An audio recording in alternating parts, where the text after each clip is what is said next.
Abrimos a palavra do Senhor nosso Deus, livro dos Salmos.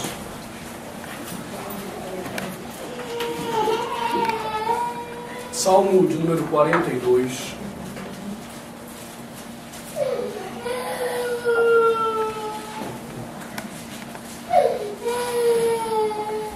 Salmo de número 42.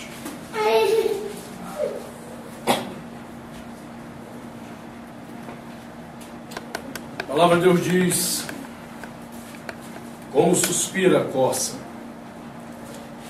pelas correntes das águas, assim por ti, ó Deus, suspira a minha alma. A minha alma tem sede de Deus, do Deus vivo. Quando irei e me verei perante a face de Deus? As minhas lágrimas têm sido meu alimento dia e noite, enquanto me dizem continuamente: o teu Deus, onde está? Lembro-me destas coisas dentro de mim, se me derrama a alma, de como passava eu com a multidão de povo e os guiava em procissão à casa de Deus, entre gritos de alegria e louvor, multidão em festa. Porque estás abatida, ó minha alma? Por que te perturbas dentro de mim? Espera em Deus, pois ainda o louvarei, a Ele, meu auxílio e Deus meu. Sinto abatida dentro de mim a minha alma. Lembro-me, portanto, de ti nas terras do Jordão, e no Monte Hermon, e no outeiro de Mizar. Um abismo chama outro abismo, ao fragor das tuas catadupas. Todas as tuas ondas e vagas passaram sobre mim. Contudo, o Senhor, durante o dia, me concede sua misericórdia. E à noite comigo está seu cântico, uma oração ao Deus da minha vida. Digo a Deus, minha rocha: por que te olvidaste de mim? Por que hei de andar eu lamentando sob a opressão dos meus inimigos? Esmigalham-se-me os ossos, quando os meus adversários me insultam, dizendo: o teu Deus, onde está? Por que estás abatido, ó minha alma?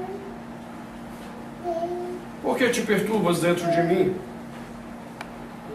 Espera em Deus, pois ainda o louvarei, a Ele, meu auxílio e Deus meu.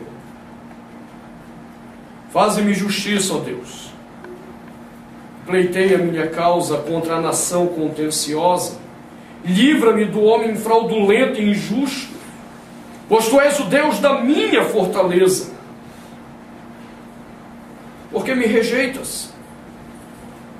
Por que hei de andar eu lamentando sob a opressão dos meus inimigos?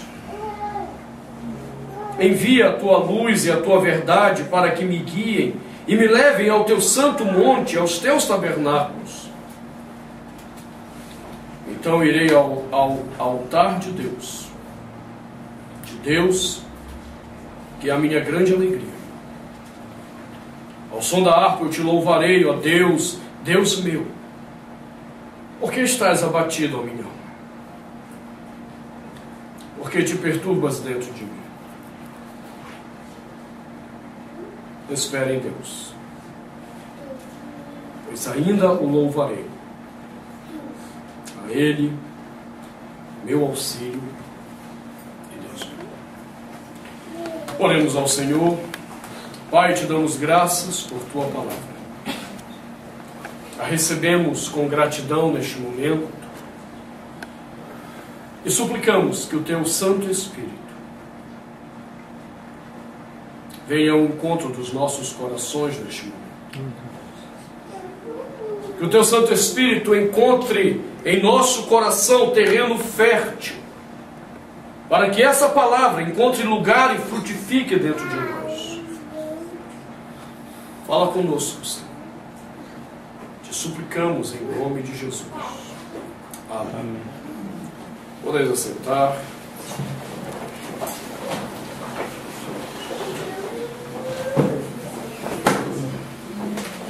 Diz um ditado popular que o pior cego é aquele que não quer ver. O pior cego é aquele que não quer enxergar aquilo que está à sua volta. E esse tem sido o ponto que nós começamos a olhar no domingo passado sobre esse salmo, quando ele trata do problema da depressão. Porque ele tem tratado em uma direção que já meditamos, de Deus como a esperança que devemos ter em mente, o olhar fito naquele que pode nos socorrer. Mas isso não significa para nós um triunfalismo barato, de que, ok, agora que eu estou olhando para o Senhor, então vai ser tudo mil maravilhas, vai ser tudo uma bênção. Agora que eu estou em Deus, tudo vai correr perfeitamente, porque eu estou procurando olhar para o Senhor, então eu sei qual é a direção. Não, o salmista termina a primeira parte, que ele havia expressado louvor, esperança, dizendo, porque estás abatido, a minha alma, versículo 5, para abrir o versículo 6 dizendo, sinto abatida dentro de mim a minha alma. Perceba, ainda que eu tenha esperança, ainda que eu creia que não há razão para o meu coração estar abatido, isso não é razão para eu ignorar quando o meu coração está abatido. A esperança não deve nos levar a triunfalismo barato e nem a utopia. E essa era uma das razões porque Karl Marx tinha crítica profunda à igreja, ao ponto de cunhar aquela expressão de que a religião é o ópio do povo. Porque, via de regra, as nossas esperanças são baseadas em cegueira. Nós não sabemos confiar apesar de. E então nós começamos a olhar essa segunda parte, ou a segunda estrofe desse poema, quando ele começa por essa percepção realista, de que ainda que haja esperança, eu não posso negar que o meu coração não está bem. Quando nós não fazemos isso, nós só aumentamos o problema na vida da gente. Nós só aumentamos esse problema. Hoje, vivi um momento um tanto quanto constrangedor. Na última parte da palestra que eu dava para casais ali em Anápolis, porque um pastor entrou em crise com uma questão. Entrou em crise mesmo, literalmente. Ele saiu perturbado. E ele pediu à esposa que pedisse perdão pela saída dele, mas ele estava envergonhado de algumas questões e ele precisava sair. E aí a esposa, também pastora, começou a falar de uma luta que eles estavam vivendo na saúde do esposo. Ele estava doente, estava fazendo um acompanhamento psiquiátrico, tomando uma medicação forte. E aí eu entendi a reação dele, o choque dele, a crise dele. E a esposa falava isso com lágrimas, dizendo, orem por nós, meu marido não está bem, é um homem de Deus, é um homem sério, mas ele não está bem. E aí quando eu comecei a entender o quadro, qual era a igreja deles? Uma igreja de que tudo é bênção, tudo é vitória. Qualquer problema, repreende o capeta, tira o demônio. Aí você entende o que é que acontece quando a coisa não dá certo? Quando você fica com um triunfalismo barato, o prejuízo que você está trazendo ao seu coração. Quando você não para examinar com honestidade o que está acontecendo dentro de você.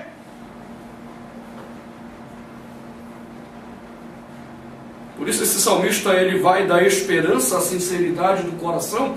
E como nós vimos semana passada, a primeira questão que ele percebe é a ausência de Deus no meio da sua aflição.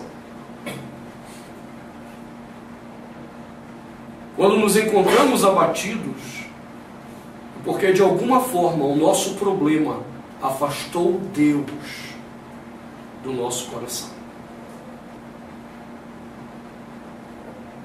Quando nos encontramos desesperançados, é porque de alguma forma o nosso problema afastou Deus da nossa vida. Por isso ele diz de cara: lembro-me, portanto, de ti, nas serras do Jordão, no Monte Hermon, no outeiro de Mizar. Ele coloca a lembrança dele de Deus como alguma coisa extremamente distante. Essa distância que ele vai colocando geograficamente é como se nós pensássemos alguma coisa do tipo Oiapoque ao Chuí. É como se eu estivesse lá no Oiapoque, lembrando de Deus lá no Chuí, porque meus problemas me afastaram de Deus.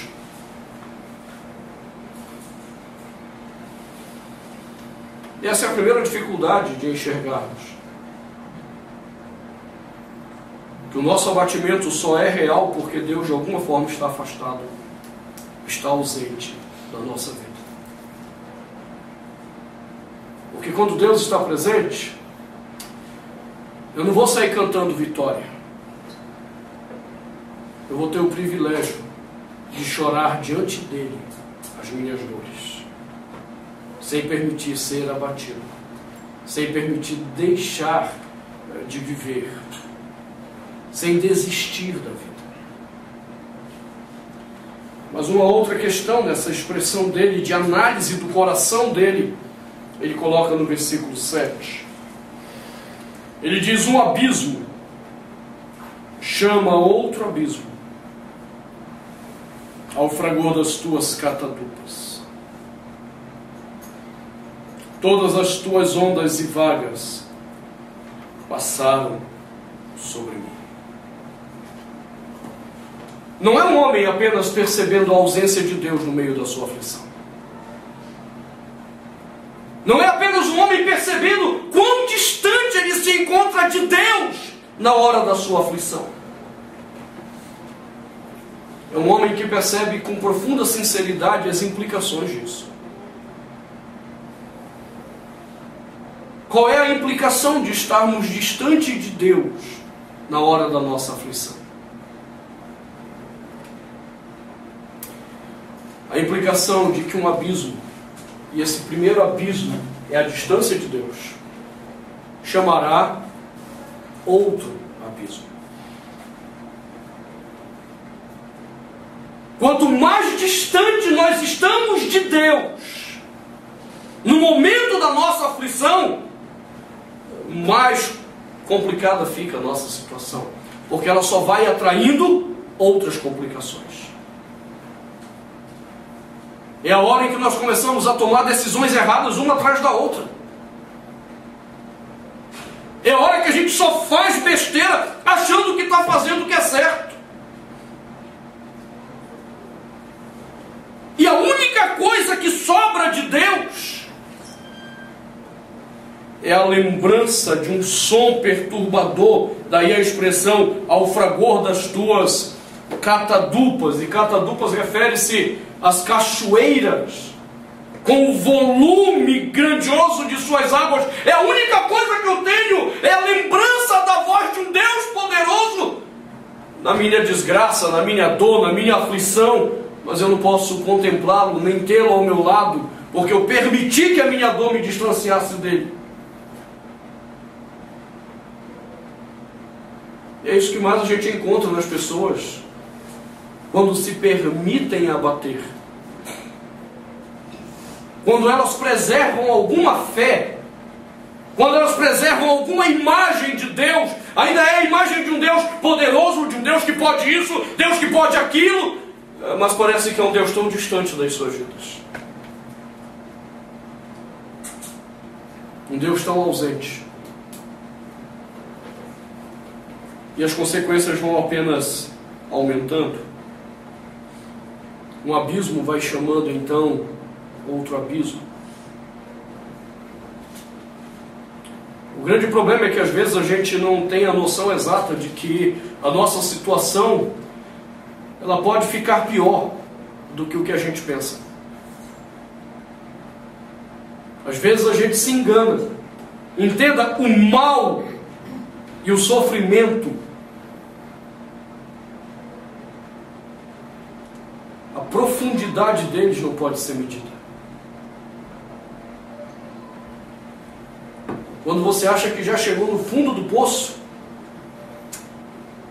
você consegue cavar um pouquinho mais o poço. Aí você descobre que não era o fim. É por isso que nós precisamos olhar com honestidade para dentro de nós, para percebermos se nós não estamos atraindo mais complicações na vida da gente, em vez de nos voltarmos para o Senhor. Em vez de olharmos com profundo arrependimento e desejo de Deus, como foi a expressão do primeiro poema, de alguém que está sedento de Deus e quer voltar para Deus. E por que não volta? Porque só tem permitido cada vez mais buracos mais profundos na sua vida. São pessoas que até sabem qual é a verdade. São pessoas que até sabem o que devem fazer. Mas estão tão consumidos pela dor, pela angústia, pelo sofrimento, que não fazem o que devem fazer. E o abismo só vai aumentando. Porque não querem olhar para os seus corações com honestidade, para aquilo que estão vivendo, o abismo só vai aumentando. É difícil olhar para dentro de si mesmo na hora da dor, da angústia. É difícil perceber onde nós erramos. Porque é fácil jogar a culpa no outro. É fácil jogar a culpa em alguém. Mas onde nós erramos para estarmos abatidos? Esse é o exame do coração que não queremos fazer. Como consequência, um abismo vai chamar outro abismo. Tem muita gente que prefere tapar os olhos, fazer-se de cego.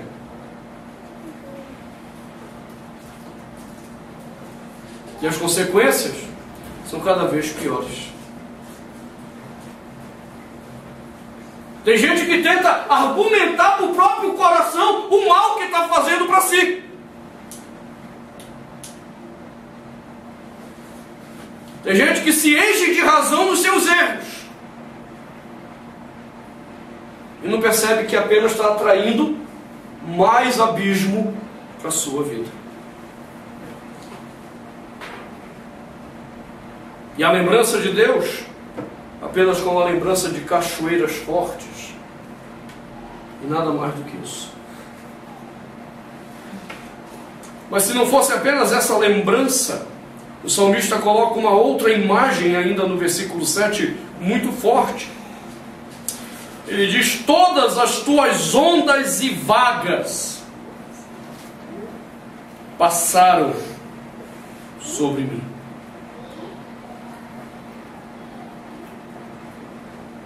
Literalmente eu fui afogado pelas ondas do Senhor.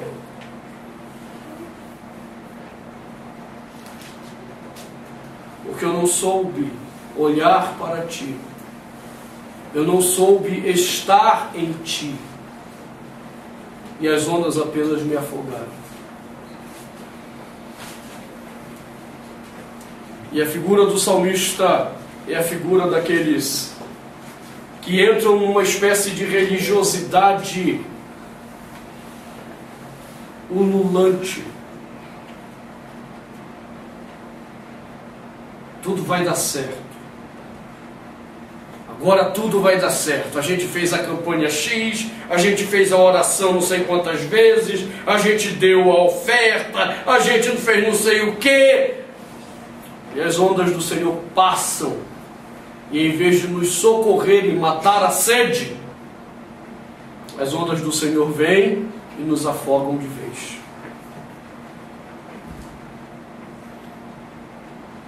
O que é que estava acontecendo com Israel no momento que ele está escrevendo?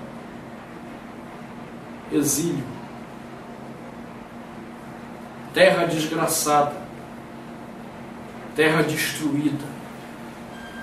Gente sem esperança. E alguns loucos achando que podiam mergulhar de cabeça em Deus numa religiosidade triunfalista. Só iam ver as ondas do Senhor terminando de afogar. Deus não nos quer dar ondas. Deus nos quer dar água que mate a sede, que sacia a alma.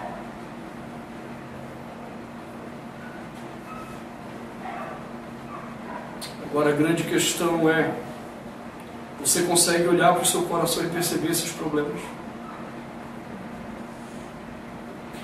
Você consegue olhar para dentro de você mesmo e perceber como você buscou Deus de forma tão errada? E como você colocou Deus distante da tua experiência? Ainda que haja esperança, você precisa se arrepender disso. Ainda que eu creia que eu poderei louvar a Deus na minha aflição, eu preciso me arrepender desses comportamentos tolos, pecaminosos, de triunfalismo barato, que mantinha Deus distante de mim e uma fé recheada de ilusões, de utopia.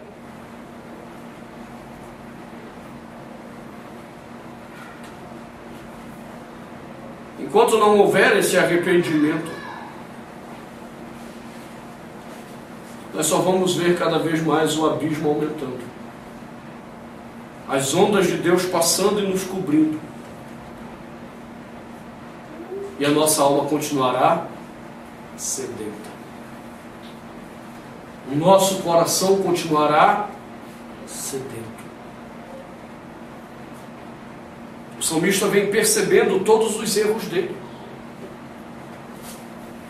Em que ele falhou para que agora estivesse desse jeito?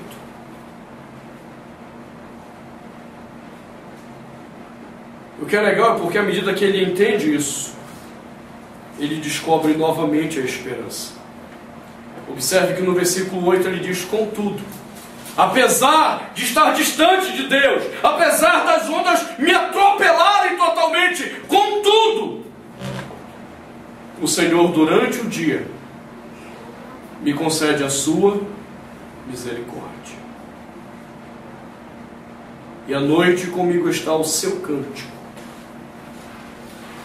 uma oração ao Deus da minha vida. Quando eu consigo ser honesto com o que está acontecendo dentro de mim, eu descubro que Deus não está tão ausente quanto eu penso.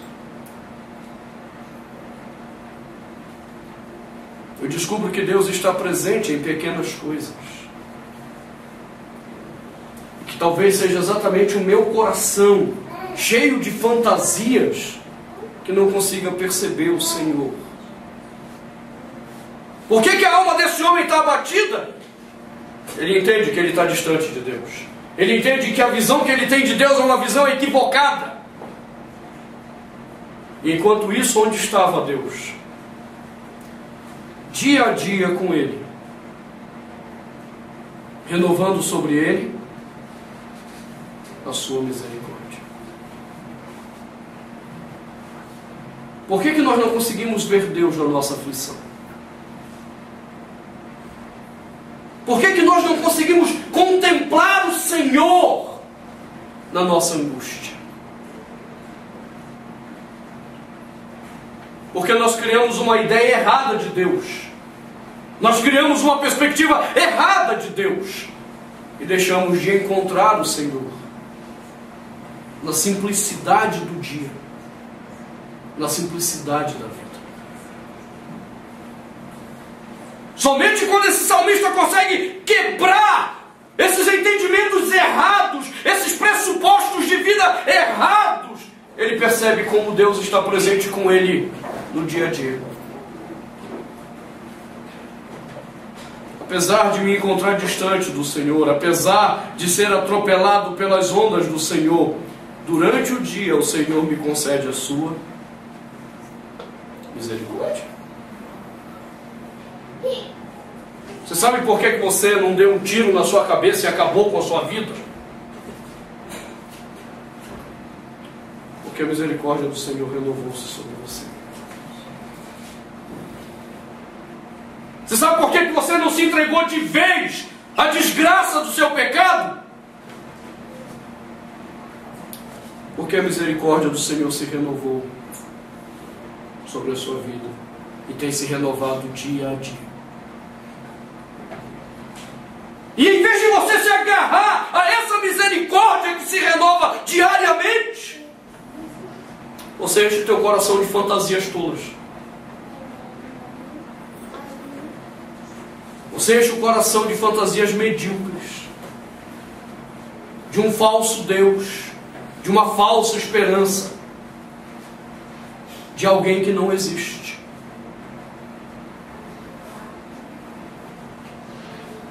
O salmista está sendo sincero com ele mesmo, ao perceber que ele entendeu Deus errado, entendeu Deus na perspectiva errada. E nessa sinceridade ele volta a descobrir Deus na simplicidade do dia a dia. A misericórdia do Senhor, concedida diariamente.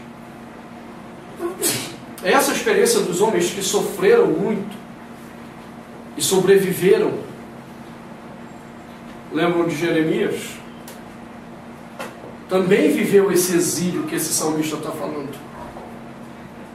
Nós sabemos quão difícil foi esse exílio, basicamente por causa de Jeremias. O cântico dele, chamado Lamentações, ele vai nos descrever um cativeiro de muitas dores. E no capítulo 3, quando Jeremias está ali, pronto para tirar a vida dele, acabar de vez com aquela dor, ele lembra de uma pequena coisinha. Ele diz: quero trazer à memória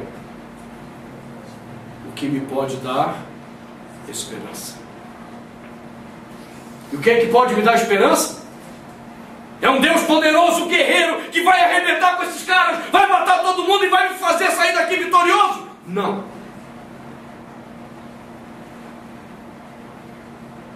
É um Deus que vai enviar anjos dos céus com espadas e acabar com o meu sofrimento? Não. Então é um Deus que vai me encher de poder e eu vou sair arrebentando tudo por aí? Não. O que me pode dar esperança? As misericórdias do Senhor renovam-se a cada manhã. A perspectiva de um Deus que torna suportável o momento da minha dor.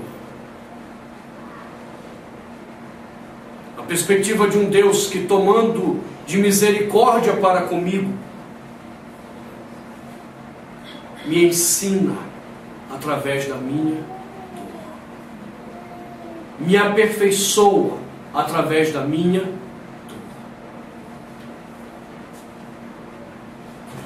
Não é de um Deus que quer tornar o caminho mais fácil. É a perspectiva de um Deus que pega o caminho difícil, doloroso, para nos aperfeiçoar. Você está entendendo o que esse homem está aprendendo? Ele criou expectativas erradas de Deus. Por isso Deus se encontrava distante dele. Por isso todo o mover de Deus que ele via era apenas como ondas que passavam sobre ele, e o seu abismo apenas aumentava. E no meio disso tudo, no exame do coração, esse homem reencontra Deus e a misericórdia de Deus.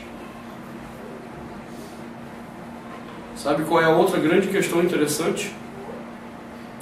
É porque reencontrar a misericórdia de Deus é compreender que você não tinha direito a nada. É compreender que Deus não tinha obrigação nenhuma com você. O que significa misericórdia? A capacidade de Deus deixar de nos dar o que merecemos.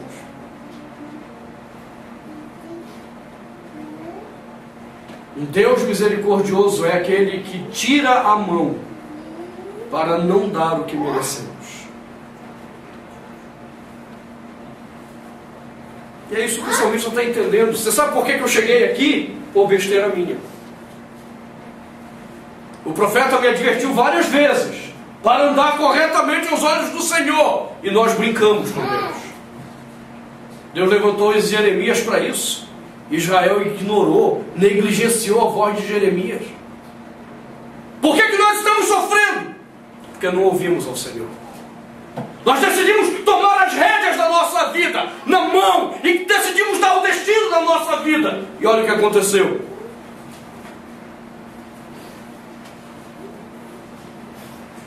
O que é que Deus deveria fazer conosco? Deus deveria olhar para a nossa cara e dizer: você não quis ter o controle da sua vida? Se lasque agora, rapaz. Você não queria ter o controle? Se exploda. Vá para o quinto dos infernos. Era isso que Deus tinha que fazer conosco. Nós não rejeitamos a voz dele. Nós não rejeitamos o conselho dele. Ou então arque com a sua consequência. Agora você sabe o que é interessante? É que ele não faz nada disso.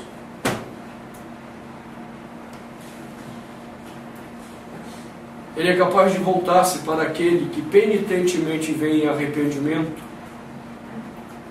e age com misericórdia sobre a sua vida. Em vez de lhe dar o que você merece, ele te cerca de amor. Ele te cerca de perdão.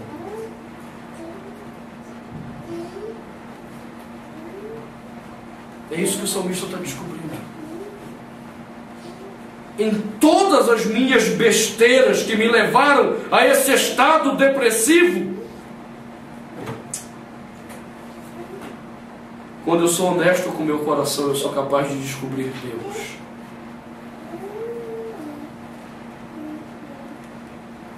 Deus de fato, que tendo todo o direito de agir contra mim, decide ser misericordioso com minha vida. Qual é o resultado disso? Ele diz: à noite comigo está o seu cântico. Uma oração ao Deus da minha vida. Lembra como ele começou esse primeiro exame? Ele começou falando de um Deus que estava distante. Ele diz: eu lembro de ti, como no Jordão, no Monte Hermon, outeiro de Misá. Eu lembro de ti com distância. Eu vejo o Senhor de uma forma muito distante. Mas agora que eu estou percebendo que o problema da minha depressão estava em mim mesmo, em expectativas erradas de Ti, em expectativas erradas sobre quem é o Senhor, como o Senhor age. Agora que eu compreendi a Tua misericórdia, eu volto a Te encontrar à noite, no meu cântico, na oração que eu faço a Ti.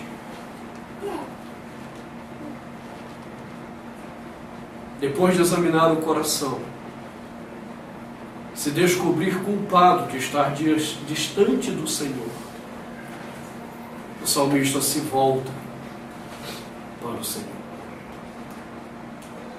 Foi vencido o primeiro conflito do coração. O conflito da ausência de Deus, por decisões erradas da vida.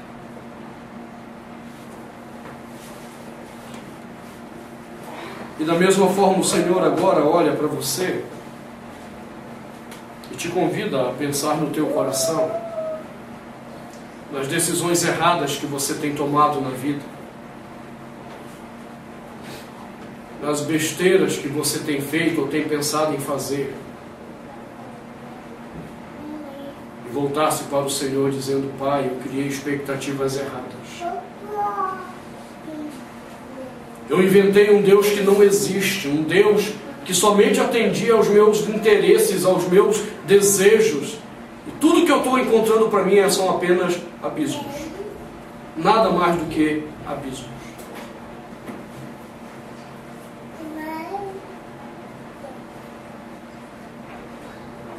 É hora de você dizer para o Senhor: eu quero parar por aqui. Eu quero me voltar para Ti de novo. Eu quero encontrar o Senhor novamente.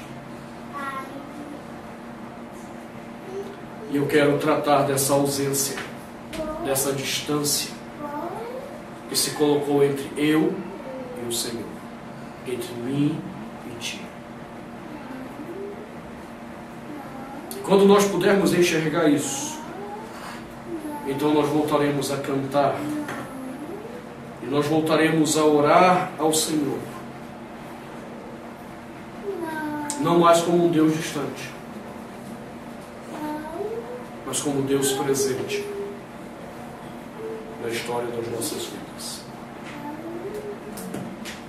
A partir do versículo 9, ele coloca a segunda questão que perturba o coração dele. Mas isso olharemos no próximo domingo, com a bênção do Senhor. Feche seus olhos.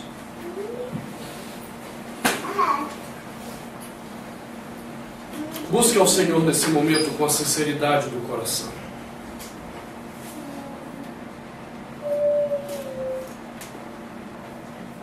Quantas coisas você tem feito que tem te levado para longe de Deus? Coisas que você acredita estarem certas e coisas que você não percebe. Quanto tem te afastado do Deus verdadeiro, do Deus santo, do Deus que deu a vida do seu Filho por ti.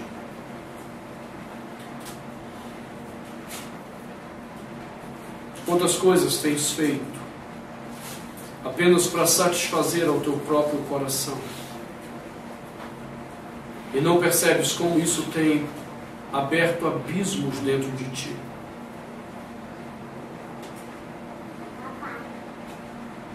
Receba essa palavra nessa noite. Volte-se para o Senhor. O Deus que é capaz de ser misericordioso apesar dos teus pecados.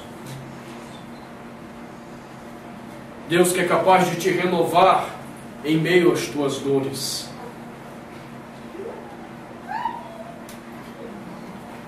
Pai, visita-nos nessa hora. Tu conheces os nossos corações.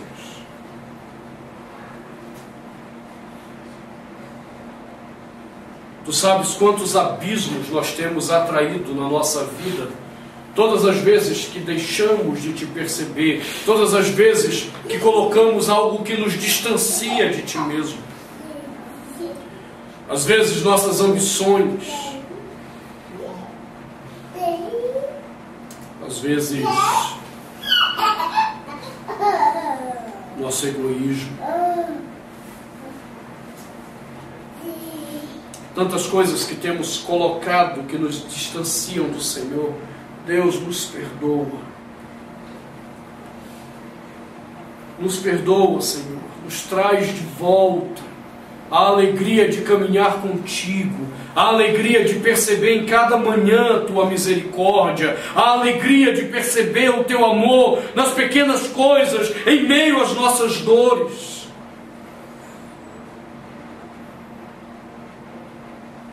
Ajuda-nos, Senhor.